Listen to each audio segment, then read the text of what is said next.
Ukrainian special forces captured about 20 Russians at a plant in Vovchansk, Kharkiv region of Ukraine, reports the Defense Intelligence of Ukraine's press center. As a result of an extremely complex operation, the Ukrainian military managed to completely liberate the territory of the plant and eliminate the occupiers in all the buildings of the enterprise. The battle lasted a little over a week. There was intense shelling from the enemy. The enemy put up considerable resistance at the plant, but in the end we completed the task. Viking, officer of a special unit of the Defense Intelligence of Ukraine, on the air of the National Teleson United News. It is noted that on September the 24th, the commander of the SOF unit, Timur, reported to the chief of the Defense Intelligence of Ukraine, Kyrylo Budanov, on the successful completion of the operation. The territory of the plant was transferred to the control of the Armed Forces of Ukraine. The Ukrainian military carried out a systematic clearing of the plant's buildings, constantly engaging in contact battles with the enemy in dense buildings. In some cases, Ukrainian special forces engaged in hand-to-hand combat with Russian soldiers. Ben Hodges commented about the operation in an exclusive interview with UATV English.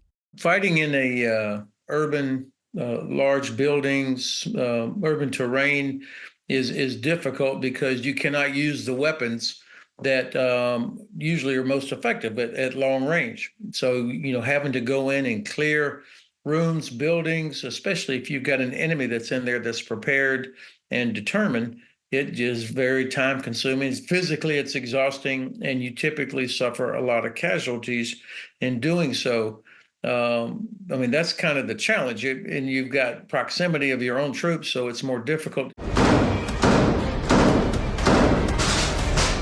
Recall that Russians turned the aggregate plant into their propaganda fortress, using the most motivated and professional units in its defense, including soldiers of the 45th Air Assault Brigade of the Air Assault Forces. In addition, a significant amount of artillery, kamikaze drones, car bombs and heavy flamethrower systems Sansepyok were continuously used against Ukrainian defense forces. Reported by Diana Kolesnik, Diana Ovchar, UATV News.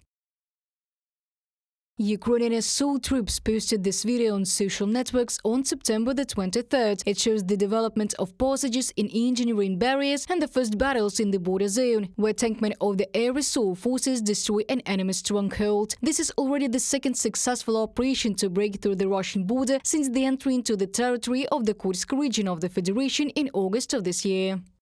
Ukrainian forces recently advanced in Glushkovsky Rayon, west of Ukraine's salient of Kursk Oblast, amid continued offensive operations in the area on September 23rd. Geolocated footage published on September 23rd indicates that Ukrainian forces recently advanced on the southern outskirts of Veseloye, southwest of Glushkova, from an analytical report by the Institute for the Study of War. The Ukrainian Armed Forces have discovered the weakness of Russian defense systems and have taken the advantage of it, said former CIA Director David Petraeus. He called the Ukrainian Army's operation in the Kursk region a blow to the authority of a Russian dictator Putin, who does not even want to talk about it and does not pay attention to the situation there. But this is what is happening in the Kursk region again is a significant achievement, and not just because of the psychological impact that's showing that Ukraine can go on the offensive successfully, but because during this operation they have cut the most important railway line that connects Moscow with the Russian forces in the southeast of Ukraine. David Petraeus, former director of the Central Intelligence Agency, in an interview with The Voice of America. Most Russians refuse to see reality, as Volodymyr Zelensky said. However, there are those who cannot help but notice that Putin is in no hurry to defend his own territory, but is focusing on continuing the war in Ukraine. Meanwhile, the Ukrainian army was able to demonstrate that it is capable of going on the offensive and also to show its partners what it can achieve with the proper resources. About 40,000 Russian troops have already been diverted to this direction. Our active actions continue. There are also replenishments of the exchange fund for us, for Ukraine, and all these are important things that affect the overall situation in the war. According to Volodymyr Zelensky, the operation of the Ukrainian Armed Forces in the Kursk region is part of the plan for Ukraine's victory. It is too early to assess its success, but the results are already noticeable, and the President of Ukraine named the raising of the morale of the Ukrainian army and the demonstration of its own strength to the world as important motives for this breakthrough. Reported by Diana Kolesnik, Natalia Gusek, Volodymyr Shtengelov, UATV News. London and Washington continue talks over authorizing Ukraine to strike deep into Russia. British Foreign Secretary David Lammy, commenting on the talks with the USA, said that the time for nerves and courage had come. He said the difficulties and challenges of the Russian war will be deeper and more severe, especially in late 2025-2026, The Guardian reported. For Britain, that means upholding Ukraine's sovereignty, urging an immediate ceasefire in Gaza and Lebanon, and supporting an end to the fighting in Sudan. It means robustly challenging member states who violate the Charter, rejecting a world in which might makes right. It means a more representative Security Council.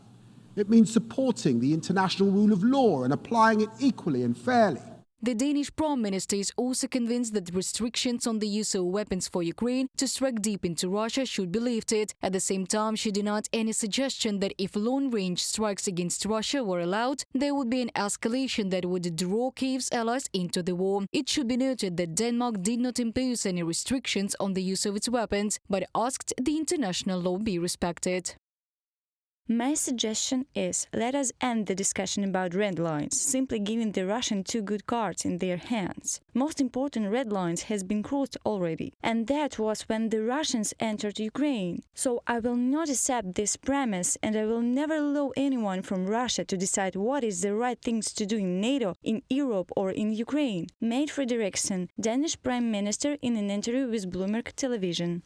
President Zelensky believes that Western partners do not give Ukraine permission to use their long-range weapons on Russian territory because they fear escalation, according to at least some Western intelligence assessments. He also added that US President Joe Biden does receive information from his team about the possibility of escalation, but, and this is important, not all of his team thinks so, and that's an achievement that not all of his entourage thinks so.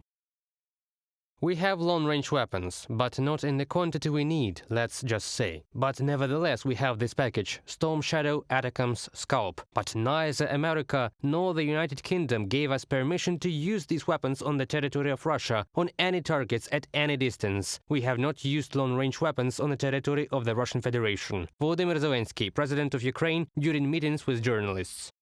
The United States and the United Kingdom are allegedly preparing to grant Ukraine permission to use Storm Shadow missiles to strike Russian territory, but the announcement will not be made public to preserve the element of surprise for Russia, The Times reports. The British and American sides have been discussing the possibility of allowing Storm Shadow missiles to strike Russia for a long time. The parties prepared two versions of the final statement, and due to the unresolved details, they announced the version that referred to further discussions on allowing long-range strikes.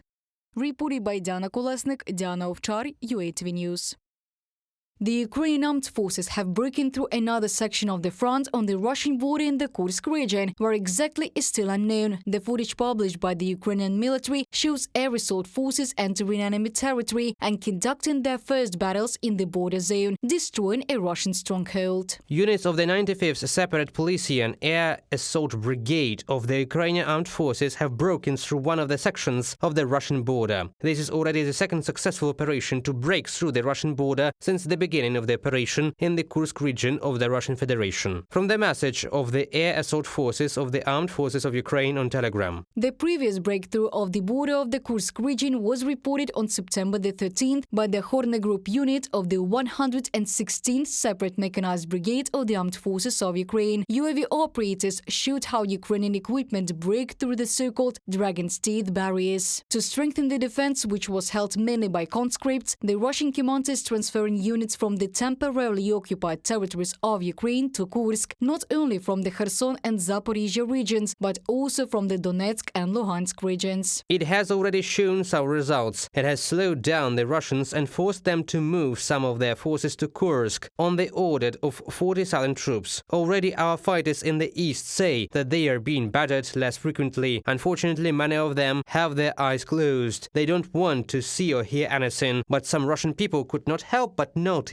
how Putin did not run to defend his own land. No, instead he wants to first and foremost look after himself and to finish off Ukraine. His people are not a priority for him. Volodymyr Zelensky, President of Ukraine, in an interview with The New Yorker. In addition to units from the temporarily occupied territories of Ukraine, the Russian command sent reserves to the Kursk region, which was supposed to strengthen the Russian group in Ukraine. Strategic reserves currently tied down near Kharkiv and in the Kursk direction, bogged down in defensive battles with Ukrainian troops. These strategic reserves cannot reach other directions on the front, so if we say that Ukraine was able to tie down Russian reserves thanks to the Kursk operation, then this is indeed true. In mid-September, the Russian army attempted to counterattack along the western edge of the Ukrainian positions in the Kursk region. The Ukrainian Armed Forces stabilized the situation and stopped the enemy's advance, said Oleksiy Dmitrashkovsky, a representative of the Ukrainian Military Commandant's office in the Kursk region on September the 18th. But the army of the aggressor country may try to attack again, they say in the West. Putin is pursuing a strategy of prolonged war, relying on numerical superiority to slowly destroy Ukraine. President Volodymyr Zelensky is trying to shorten the war by returning it to Russian soil. He took a calculated risk to strengthen Ukraine's position, and this, in his opinion, could be the beginning of negotiations, perhaps next year. Ukraine's unexpected offensive into Russian territory is perhaps the most daring advance in years of the war, added Mark Milley. In order to drive out the Ukrainian armed forces from its territory, Russia will have to transfer significantly more units to Kursk. This, according to military analysts, could reduce Russian pressure in the Donbass. Reported by Diana Kolesnik, Valeria Nekapelova, UATV News.